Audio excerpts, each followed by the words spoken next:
নববর্ষ উপলক্ষে দীঘার ঝাউবনে পিকনিকের পরিকল্পনা করেছেন বহু পর্যটক। নববর্ষ বরণের আনন্দে পরিবার ও বন্ধুদের সঙ্গে সময় কাটাতে ভিড় জমেছে সমুদ্র তট লাগোয়া ঝাউবনে। তবে আনন্দের মাঝেই বাড়ছে উদ্বেগ। পর্যটকদের অসতর্কতার কারণে আগেও একাধিকবার দীঘা ও কাঁথি বনাঞ্চলে আগুন লাগার ঘটনা ঘটেছে। পিকনিকের মরশুমে বিভিন্ন জায়গা থেকে আগুন লাগার খবর এসেছে।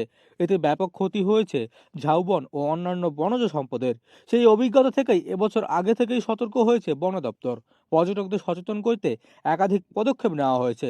ঝাউবনের বিভিন্ন প্রবেশপথ ও গুরুত্বপূর্ণ জায়গায় বড় বড় পোস্টার লাগানো হয়েছে। আমরা যেটা করেছি বিভিন্ন জায়গায় বিভিন্ন পোস্টার দিয়েছি, অ্যাওয়ারনেস করছি ভিজিটারদের মধ্যে। এবং আমরা আমাদের যে ফরেস্ট প্রোটেকশন কমিটি আছে এবং বন দপ্তরের স্টাফদের নিয়ে আমরা একটা মিটিং করেছি এবং পুলিশ প্রশাসনের সহযোগিতা নিচ্ছি যাতে এই ধরনের ঘটনা না ঘটে। বনে আগুন লাগা আইনত দণ্ডনীয় অপরাধ, তো আমরা সেক্ষেত্রে তো স্ট্রিক্ট অ্যাকশন নিতেই হবে আমাদের। আমরা লোকাল এফপিসির মেম্বারদের ইনভলভ করেছি, আমরা বেশি করে আমাদের স্টাফ ডেপুট করেছি জায়গাগুলোতে এবং আমরা পুলিশ প্রশাসনের সহযোগিতাও নিয়েছি এবং আমরা সকলে থাকছি সেন্সিটিভ জায়গাগুলো। বন দপ্তরের তরফে স্পষ্টভাবে জানানো হয়েছে ঝাউবনের ভিতর যেখানে সেখানে আগুন লাগানো যাবে না। পিকনিক হোক বা আগুন পোহানো, খোলা জায়গায় আগুন না লাগানোই সবচেয়ে নিরাপদ।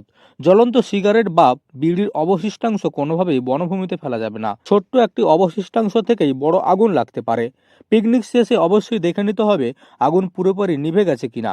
অনেক সময় আগুন অল্প থেকে গেলেও শুকনো পাতায় আগুন ছড়িয়ে পড়ে। এই বিষয়গুলো অবশ্যই গুরুত্ব দিতে বলা হয়েছে পর্যটকদের। এছাড়াও প্লাস্টিক, কাগজ বা শুকনো পাতা পোড়াতে কঠোরভাবে নিষেধ করা হয়েছে। এসব জিনিস খুব দ্রুত আগুন ছড়িয়ে দেয়। বন দপ্তরের মতে অনেক ক্ষেত্রে এই ধরনের বর্জ্য পোড়ানোর কারণে বড়সড় অগ্নিকাণ্ড ঘটে। কাঁচের বোতল বা ভাঙা কাঁচ ফেলে যাওয়াও বিপজ্জনক। সূর্যের তাপে কাঁচ লেন্সের মতো কাজ করে শুকনো পাতায় আগুন ধরাতে পারে। শিশুদের দিকেও বিশেষ নজর রাখার নির্দেশ দেওয়া হয়েছে। তারা যেন আগুন বা কোনো দাহ্য বস্তু নিয়ে খেলাধুলা না করে, সে বিষয়ে অভিভাবকদেরও সতর্ক থাকতে বলা হয়েছে। কাঁথি বনাঞ্চলের forest range officer Atul Prasad দে জানান, পর্যটকদের সচেতন থাকা অত্যন্ত জরুরি। পিকনিকের আনন্দ যেন কোনোভাবেই বনের ক্ষতির কারণ না হয়। অসচেতনতার ফলে আগুন লাগার সম্ভাবনা বাড়ে। তাই প্রতিটি ঝাউবন এলাকায় বন দপ্তরের কর্মীরা নজরদারিতে রয়েছেন।